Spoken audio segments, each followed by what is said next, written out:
मैं हूँ रियाज शाह और आप देख रहे हैं स्टार न्यूज मालेगांव चैनल। आइए नजर डालते हैं कुछ खास खबरों। 2024 का इलेक्शन शुरू, सब ने किसी पार्टी ने तामीर और तरक्की के नाम पर अपना इलेक्शनी मुद्दा बनाया, हमने अच्छाई और बुराई का मुद्दा बनाया, तो किसी ने दबदबे का मुद्दा बनाया। जो तामीर और तरक्की का मुद्दा बनाया, इन्होंने पूरे शहर को खंडर कर दिया। पूरा शहर आप लोग देख लो, बुनियादी सहूलत का फराहम करना ये कारपोरेशन की जिम्मेदारी है। और ये झूठे लोग इतनी शिद्दत से झूठ बोलकर अपने नाकामी को मुफ्ती साहब के ऊपर डाल रहे हैं। जो लोग जिन्होंने दबदबे की बात की कि शहर के अंदर दबदबा खत्म हो गया, मैं मानता हूं कि निहाल साहब का एक वक्त था कि दबदबा था। निहाल साहब दुनिया से चले गए, दबदबा खत्म हुआ, ऐसा नहीं है। भाई ढोल वाले जरा ढोल मत बजाओ। निहाल साहब दुनिया से चले गए जब दबदबा खत्म हुआ, ऐसा नहीं था। ये जो लोग आज दबदबे की बात कर रहे हैं, असल दबदबा इन्हीं लोगों की वजह से निहाल साहब का खत्म हुआ। मैं 2017 का इलेक्शन वार्ड नंबर 17 से लड़ा, मेरे नसीब में शिकस्त थी, मैं हार गया। उस वक्त हमारा कांग्रेस पार्टी से पैक्ट हुआ मेयर बनाने के लिए। हमने शेख रशीद साहब को मेयर बनाया, तो उसके अंदर मेरे घर वाले ने मेरे ऊपर ये चाहा कि भाई तू ऑप्शन के अंदर आ जा। यहाँ मेरे वालिद साहब मौजूद है, डॉक्टर खालिद थे, इन्होंने कई मर्तबा मुझे कहा कि तुझे ऑप्शन में आना है। मैं इनसे मना करता रहा, जिस पार्टी से तुम मुझे ऑप्शन में लेने जा रहे हो, मैं उनका और मेरा मिजाज नहीं मिलता, उनके और मेरे नजरियात नहीं मिलते। लेकिन सभी लोगों ने कहा कि 5 साल का वक्त होता है, तुझे ऑप्शन में जाना पड़ेगा। मैं ऑप्शन में गया, मैंने पहली ही मीटिंग दी, और जैसा कि मैंने कहा कि मैं मेरे मिजाज के खिलाफ कोई बात नहीं, उससे मैं कंप्रोमाइज नहीं करता। पहली मीटिंग दी, 6-8 महीना हो चुका था। मुस्तकिम डिग्नेटी साहब भी हॉल में आ चुके थे मेंबर बनकर इस्लामपुरे से। तो मेरी पहली मीटिंग के अंदर गौर से सुनना भाई, दबदबे की जो बात कर रहे हैं, 2017 की मीटिंग जो थी कारपोरेशन की, उसकी वीडियो जाके देख लेना। नहीं तो मेरे पास वीडियो मौजूद है, लगेंगी तो मैं भी दे दूंगा। शान-ए-हिंद उस मीटिंग के अंदर कुछ विषय लेके खड़ी हुई, वो शेख रशीद साहब के मुखातिब हुई, तो मरहूम शेख रशीद साहब ने शान-ए-हिंद की इतनी बेइज्जती की, इतनी बेइज्जती की, चोर चमार और बहुत सारे नाजेबा जुमलात बोले। और ये जो आज दबदबे की बात कर रहा ना पांड्या, मुंडी झुका के नीचे बैठा था। वीडियो मौजूद है मेरे पास, वीडियो मौजूद है। अबे तू अपनी शरीक हयात की इज्जत नहीं कर सका, तू दबदबे की बात करता। पूरे हॉल के अंदर अल्लाह बेहतर जानता है। एक कारपोरेटर ने आवाज नहीं उठाई थी। मैं कांग्रेस पार्टी से ऑप्शन में गया था और मैंने शेख रशीद के एकदम सामने जाके बोला कि तुम औरत की बेइज्जती करे, मैं बर्दाश्त नहीं करूंगा।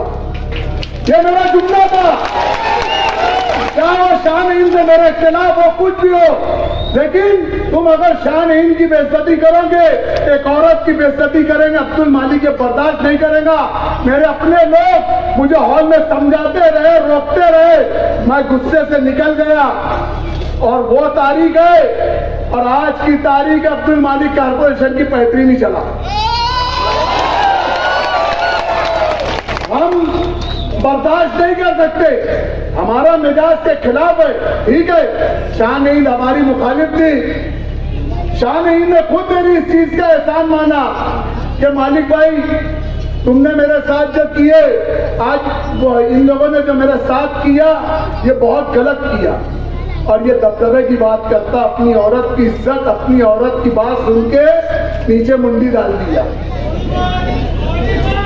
आज इलेक्शन में खड़ा है, मुझे कुछ लोगों से, मेरे सोर्सेस से ऐसी मालूमात है कि डिपार्टमेंट का ये बोलना है कि मुफ्ती साहब वन साइड है।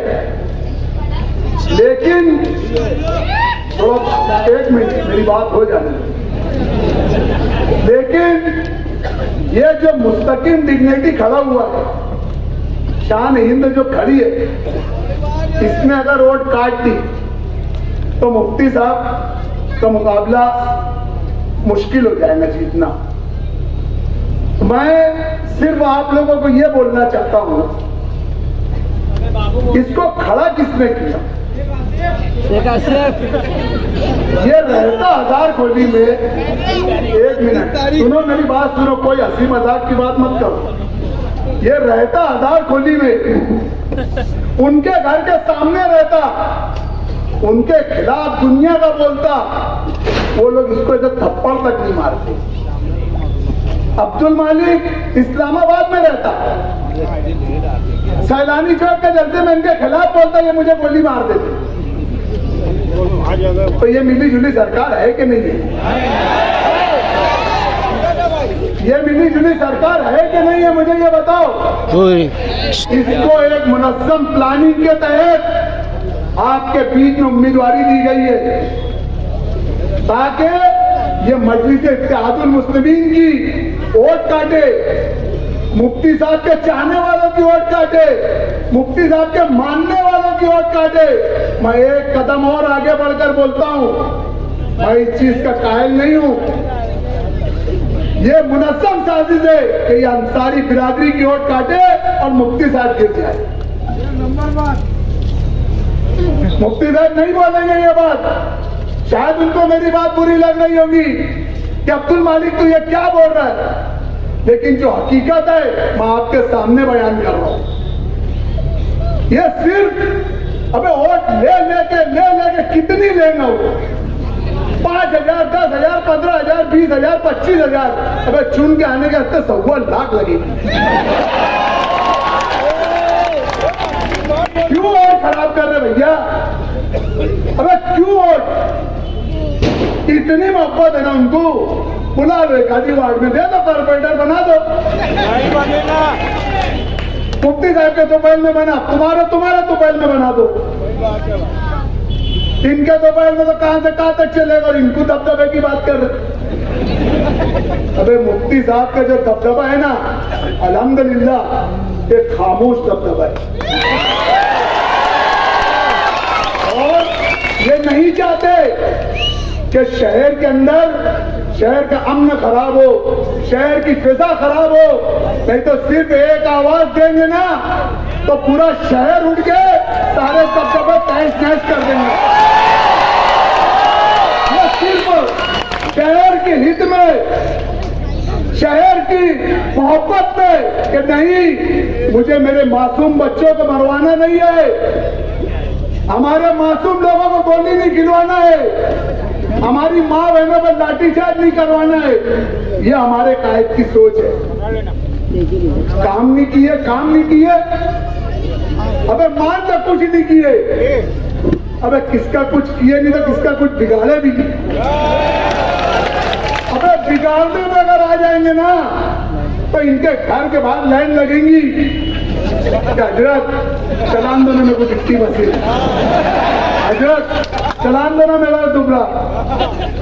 भैया करे नहीं करे, मेरा सिर्फ इतना बोलना है, ये लोगों ने शहर को खंडर किया है, खंडर। और सिर्फ शहर को नहीं, शहर की नस्लों को भी खंडर कर रहे हैं। तुम ये मत समझो कि तुम पक्के वार्ड में हो, तुम्हारे तक आंच नहीं आएंगी, नशे की आंच नहीं आएंगी। 14-14 साल के बच्चे, 13-13 साल के बच्चे स्कूलों के अंदर नशा कर रहे हैं। मैं यहाँ के वालिदैन को ये एहसास दिलाना चाहता हूं कि थोड़ा ध्यान रखें अपनी औलादों का। नशा ये गाफिल मत है ना कि नशा तुम्हारे पक्के वार्डों में नहीं घुसा है या कच्चे वार्डों में नहीं घुसा है। बहुत तेजी से इसको एक मुनज़्ज़म, मैं तो इसको यहूदी साजिश बोलता हूँ, एक यहूदी साजिश के तहत उठाकर देख लो, बॉम्बे, मुमरा, भिवंडी, मीरा रोड, अब मालेगांव, जहां मुसलमानों की आबादी ज्यादा है वहां पर यह शहर खुला जा रहा है। और हमारी लड़ाई उसी की है। रोड गटर बन जाएंगे, बना रहे, जितना फंड मिलता ऊंट के मुंह में जीरे का बराबर हकीकत है। और तुम्हारे जैसा अगर मुफ्ती साहब चापलूसी करने जाएंगे ना, अजीत पवार की, फडणवीस की, इसकी उसकी, तुम्हारे जैसे कौम का सौदा करने के हस्ते जाएंगे ना तो इसको सिंगापुर बना देंगे। तुम चापलूसी करते, तुम अजीत दादा के पौ दबाते तो फंड लेके आते। अगर मुफ्ती साहब कौम का सौदा करने जाएंगे ना, ये सिर्फ कौम का सौदा नहीं चाहते, ये हक बयानी पर है, अपने उसूलों पे कायम है। बस यही एक अपील है आप लोगों से कि 20 तारीख को होने वाले इलेक्शन में 5 नंबर की बटन, पंजतन का 5 वक्त की नमाज का 5, क्या हवा में उड़ने वाला 5, और रख के खींचने वाला 5। लेकिन मेरी खास तौर से इस इलाके के लोगों से अपील है कि बहुत ज्यादा संजीदगी से मेरी बात को सुने और अपने अपने रिश्तेदारों में गाफिल मत रहो कि बस हम वोट दे देंगे, मुफ्ती साहब चुन के आएंगे। नहीं, तुमको यहाँ से उठना है, तुम्हारे अपने जिम्मेदारों को, तुम्हारे अपने रिश्तेदारों को, तुम्हारे अपने भाइयों को, एक ताल्लुकात वालों को तुमको बोलना है। तुम बोलोगे जब मुफ्ती साहब 1.5 लाख पार करेंगे। आज लोग तगनी, मोमिन, अंसारी बिरादरी, ये बिरादरी, वो बिरादरी, वो बिरादरी, हम ये सब बिरादरी को छोड़कर बस एक बिरादरी को लेकर कि तेरा मेरा क्या रिश्ता, सिर्फ हम एक ईमान की बुनियाद पर, हम एक कलमे की बुनियाद पर कि तेरा मेरा रिश्ता क्या, तेरा मेरा रिश्ता क्या, और इस कलमे की बुनियाद पर आप लोगों से वोट मांगने आए। और मुझे यकीन है कि आप 20 तारीख को पतंग निशान पर खूब भरपूर वोट देकर मुफ्ती साहब को कामयाब करेंगे। अल्लाह हाफिज। इस वीडियो को लाइक करें, हमारे चैनल को सब्सक्राइब कर बेल आइकन जरूर प्रेस करें। हम